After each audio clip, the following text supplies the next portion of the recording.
नमस्कार, मेरा नाम डॉक्टर कपिल भाटिया है और मैं एक विट्रोरेटिना कंसल्टेंट हूँ।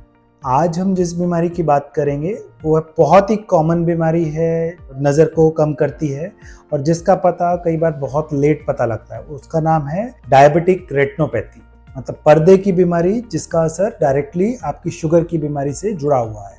बहुत सारे मरीज पूछते हैं कि सर क्या शुगर हमारी आंखों को भी कमज़ोर कर सकता है? तो बिल्कुल कर सकता है। सो डायबिटिक रेटिनोपैथी एक्चुअली बीमारी है क्या?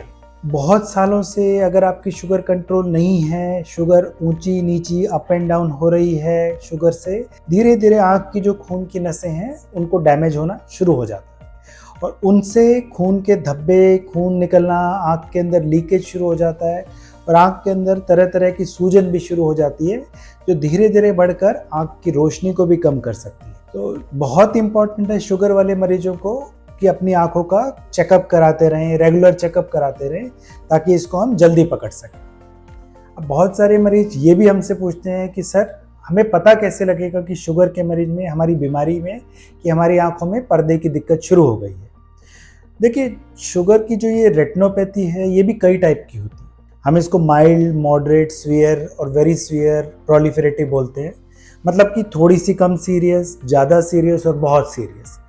तो जो बहुत ही कम सीरियस बीमारी होती है, कई बार उसमें मरीज को कोई भी इसमें दिक्कत नहीं आती क्योंकि खून के धब्बे और लीकेज जो चलती है वो जहाँ से हमें दिखता है पर्दे का हिस्सा उससे थोड़ा साइड में रहती है, तो मरीजों को कई बार पता नहीं चलता। ओनली जब ये बीमारी बहुत ज़्यादा बढ़ जाती है या लीकेज या खून के धब्बे जो होते हैं, सूजन जिसको हम बोलते हैं, वो अगर पर्दे के बीच में आती है तो उनकी नज़र कम हो सकती है और खून अगर की नस फट जाए, खून आँख के अंदर फैल जाए तो उनको काले काले धब्बे देखने को मिलते हैं और उनको टेढ़ा मेढ़ा, आँख के आगे कर्टेन जैसा आना, धुंधला दिखना, ये सारा सिम्टम उनको दिख सकते हैं। तो मेरा कहने का ये मतलब है कि अगर आपको कोई सिम्टम नहीं है और शुगर आपको लंबे टाइम से है तो भी आप अपने रेटिना कंसल्टेंट डॉक्टर से मिलकर अपनी आँखों का इलाज शुरू करा लें, क्योंकि अगर इसमें रेटिनोपैथी अर्ली स्टेज में ही पकड़ में आ जाती है तो आपके जो डॉक्टर हैं वो इसका ट्रीटमेंट इनिशियली स्टार्ट कर सकते हैं ताकि ये बहुत एग्रेसिव स्टेज पे, एडवांस स्टेज पे ना पहुंचे। जैसे जैसे आँख में खून बढ़ता है या इसमें सूजन ज़्यादा होती है, जैसे जैसे नज़र आपकी कम होती है, तो इसके लिए फिर हमें ट्रीटमेंट शुरू करना पड़ता है। तो इसमें ट्रीटमेंट क्या क्या हो सकते हैं? देखिए, आँख में सबसे पहला काम आपको शुगर तो कंट्रोल करना ही, लेकिन आपका रेटिना स्पेशलिस्ट जो है वो स्पेशल टाइप की इसमें मशीनें आती हैं, ओसीटी करके, एंजियोग्राफी करके वो देखते हैं कि आपकी कितनी दिक्कत है आँख के अंदर और उसी हिसाब से इसमें आँख में हमें लेज़र करना है या इंजेक्शन देना है या इसमें सर्जरी की ज़रूरत पड़ सकती है, वो देखकर डिसाइड कर सकते हैं।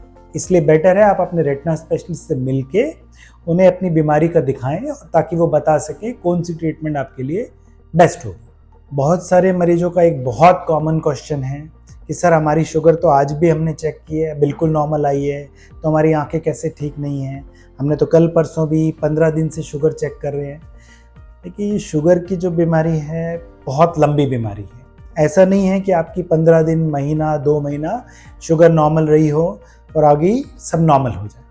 ये बीमारी महीनों, साल, लंबे समय से टाइम से चल के आँख की नसों को कमज़ोर करती है, जिससे ये डैमेज बढ़ता जाता है। तो इसको रिपेयर होने में, ट्रीटमेंट होने में भी लंबा टाइम लगता है।